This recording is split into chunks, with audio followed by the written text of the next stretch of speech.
In the early days of U.S. involvement in Vietnam, about 1964, Gwen Howard said his dad told him something. Come out of college, I was working with a power company over in Longman, Mississippi.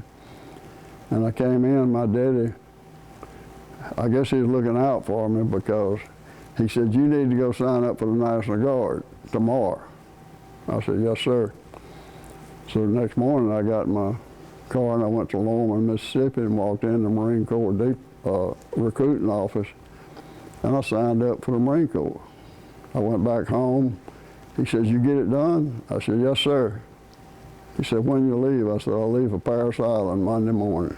After training as a Marine, Howard found himself in Vietnam, guarding an airport in Da Nang. I laid the landline out to Alpha Company, and they needed someone back at the battalion CP to do some wiring, electrical stuff. They found out I was in worked for the power company, and they pulled me back in and sent my buddy to replace me in the Alpha Company.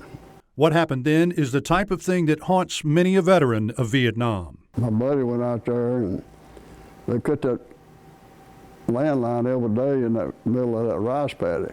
And the only protection you had to jump down in that water in that rice paddy to protect yourself because they were shooting out of that bamboo patch.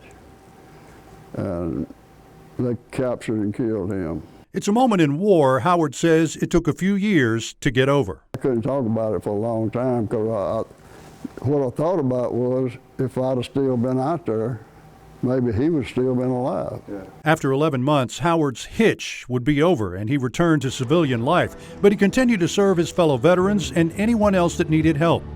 These days, he's a very visible veteran. You may have seen him waving his flag and waving to passersby on this corner of Government Plaza in downtown Mobile, something he's done for several years.